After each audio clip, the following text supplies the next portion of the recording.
कुल हिंद मजलिस इत्तेहादुल मुस्लिमीन के सदर असदुद्दीन अवैसी ने महाराष्ट्र, बिहार, बंगाल, कर्नाटक, यूपी के बाद अब राजस्थान असेंबली इलेक्शन में भी हिस्सा लेने का ऐलान किया। अवैसी ने जयपुर दौरे के मौके पर कहा कि उनकी पार्टी आने वाले 2023 असेंबली इलेक्शन में अपने उम्मीदवारों को इंतखाबी मैदान में उतारेगी। अगले 1.5 से 2 महीनों में रियासती यूनिट का ऐलान किया जाएगा। हमारी पार्टी ने यह फैसला लिया है कि हम राजस्थान में अपनी पार्टी को लॉन्च करेंगे, यहाँ पर शुरुआत करेंगे और 1-1.5 महीने के अंदर इंशाल्लाह ऑफिशियली लॉन्च होगा।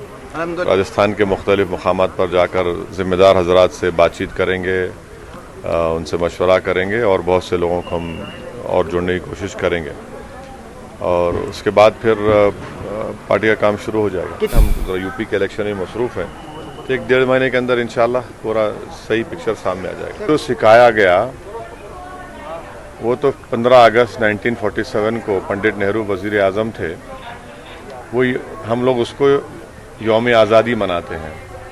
अब दूसरे लोग जो इस तरह की बातें करते हैं वो ये नहीं समझते कि इस तरह का बातें करने से, अनाप शनाप बकने से, इससे उन मुजाहिदीन आज़ादी को तकलीफ़ दी जाती है। और भारत के संविधान में डायरेक्टिव प्रिंसिपल है कि इस बात का संविधान हमको तालीम देता है कि भारत के जो मुजाहिदीन आज़ादी आप उनकी इज्जत करिए। एमआईएम सदर असदुद्दीन अवैसी ने उत्तर प्रदेश के अलीगढ़ में रैली से खिताब किया। उन्होंने कहा कि वो मुसलमानों को सियासी पैगाम देने आए हैं। अवैसी ने कहा कि मजलिस इत्तेहादुल मुस्लिमीन का नस्बुल ऐन जमहूरियत को मजबूत करना, ईमान की हिफाजत और मुस्तकबिल को रोशन करना है। असद अवैसी ने अदाकारा कंगना रनौत के 2014 में मिली आज़ादी के बयान की मजम्मत की। उन्होंने कहा कि ये बात अगर मुसलमान कहता तो गद्दारी का मुकदमा चलाया जाता। उन्होंने सवाल किया कि गद्दारी का मुकदमा सिर्फ मुसलमानों के लिए है। अवैसी ने आजम खान को क्रिमिनल नहीं कहा। पेट्रोल की कीमत को 50 रुपए तक कम करने की मांग की। उन्होंने कहा कि बेकसूर अफराद पर चलाई जाने वाली गोलियों का हिसाब होगा। मैं जमहूरियत को मजबूत करने की बात कर रहा हूं। मैं अपने वोट की कीमत और अहमियत को वसूल करने की बात कर रहा हूं। मैं ईमान को बेचने की नहीं, मैं ईमान की हिफाजत की बात कर रहा हूं। मैं मुस्तकबिल को रोशन करना चाहता हूं। ये मजलिस इत्तेहादुल मुस्लिमीन का पैगाम और नस्बुल ऐन रहा है। मेरे अजीज दोस्तों और बुजुर्गों, इस सियासी पैगाम को आपको समझना है कि देश को आजादी 2014 में मिली।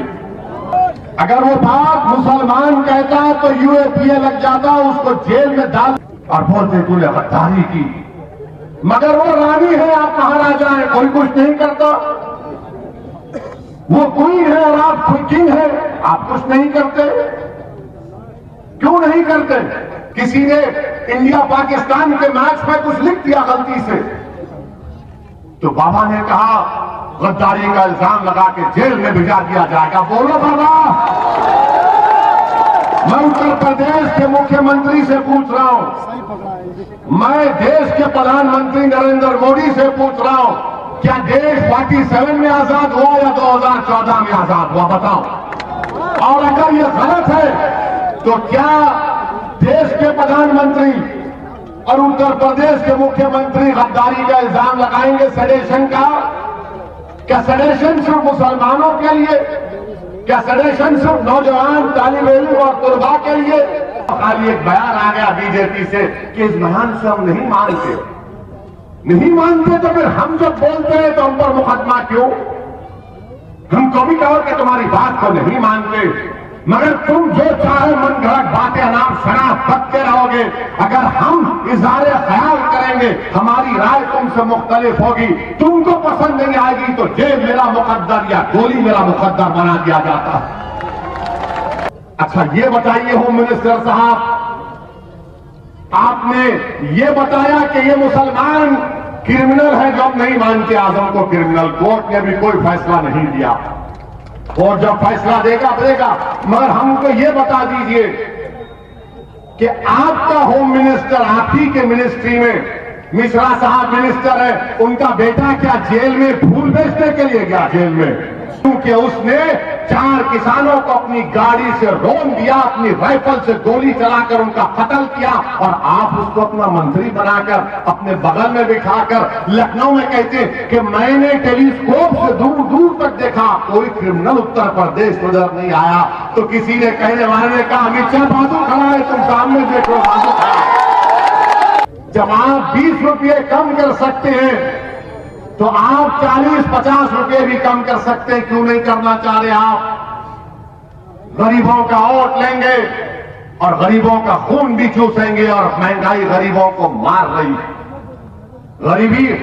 गरीब परेशान है, मगर ये लोग क्या कहते हैं? Jam jam. अरे खाने को खाना नहीं है, तुम कौन से जैम की बात कर रहे हो? पुलिस वालों से कह रहा हूं, याद रखो, हमेशा बीजेपी इख्तिदार पर नहीं रहेगी, याद रखो। आज तुम एक हुकूमत के दबाव में आकर गोलियां चला रहे हो, याद रखो एक एक गोली का इंशाअल्लाह अल्लाह भी हिसाब लेगा और कोर्ट भी लेगा। तेलंगाना के जिला नलगुंडा के इलाके में हुक्मरान जमात टीआरएस के कारकुनों ने बीजेपी के रियासती सदर बंडी संजय की आमद से पहले एहतजाज किया।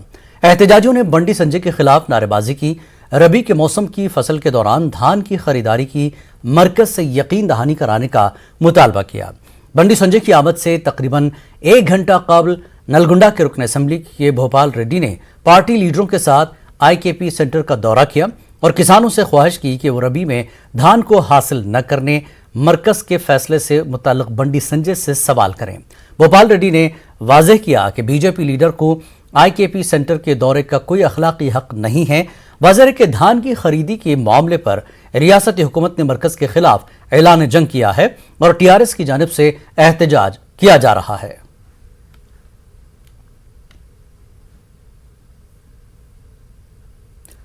कांग्रेस लीडर एम शशिधर रेड्डी ने ऑर्डिनेंस के जरिए ईडी और सीबीआई डायरेक्टर की मियाद में 5 साल के इजाफा करने को गलत करार दिया। उन्होंने इल्जाम लगाया कि हुकूमत पार्लियामेंट के सरमाई इजलास से पहले ऑर्डिनेंस के जरिए डायरेक्टर्स का तकर्रुर करके आईनी इदारों को काबू में करना चाहती है। ड्राफ्टिंग कमेटी के अध्यक्ष बाबा साहब अंबेडकर ने पार्लियामेंट में कहा था कि कोई इमरजेंसी सिचुएशन आ जाती है जिसको सॉल्व करने के लिए सरकार के पास कोई रास्ता हो, उसी लिए उन्होंने ऑर्डिनेंस बनाने के इस प्रावधान का समर्थन किया था। मैं ये पूछना चाहता हूं कि कौन सी इमरजेंसी आ पड़ी है जिसकी वजह से ये केंद्र की सरकार आज ऑर्डिनेंस के जरिए डायरेक्टर ईडी और सीबीआई का जो कार्यकाल होता है उसको 5 साल तक बढ़ाना चाहते हैं। इनकी जो सोच है, ये जो उनकी इच्छा है, जो ऑब्जेक्टिव है कि कार्यकाल बढ़ाना, ये भी ठीक नहीं है। और जिस तरीके से ये कर रहे हैं ऑर्डिनेंस को लाकर, जबकि कुछ ही दिन में पार्लियामेंट का अधिवेशन शुरू होने वाला है, मैं समझता हूं कि दोनों तरह से है ये इन्होंने गलती की। ये उनकी सोच की उदाहरण के तौर पे हम देख सकते हैं जिस तरह से ये दोनों इंस्टीट्यूशंस को अपने काबू में रखकर काम चलाना चाहते हैं। इसका इस्तेमाल गलत तरीके से करने की इनकी सोच है। मैं समझता हूं इसी का ये नतीजा है। तेलंगाना की वजीर बहबूदी खवातीन और अतफाल सत्यवती राठौर ने मुसीबत और परेशानी के शिकार बच्चों के लिए टोल फ्री नंबर 1098 नंबर और बाल रक्षक गाड़ियों का आगाज किया। तेलंगाना के वजीर इंफॉर्मेशन टेक्नोलॉजी के तारक रामाराव ने अपनी काबिनी रफीक को सोशल मीडिया के अहम प्लेटफॉर्म ट्विटर पर मुबारकबाद पेश की। उन्होंने गाड़ियों का अतिया देने के लिए आगे आने वाले कारपोरेट्स को भी मुबारकबाद दी।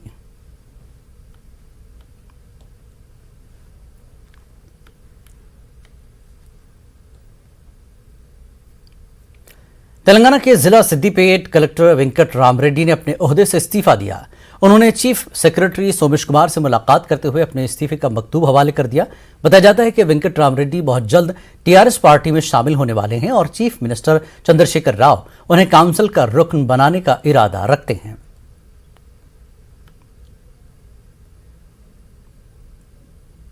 हैदराबाद पुराने शहर के इलाके तालाब कट्टे में एमआईएम की जानिब से कोरोना वैक्सीनेशन मुहिम चलाई गई।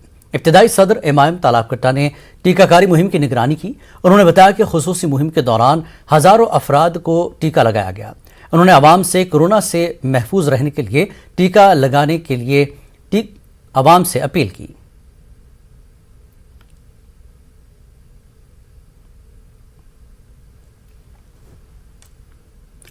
राचाकुंडा पुलिस ने बैन रियासती ड्रग्स स्मगलिंग रैकेट को बेनकाब किया।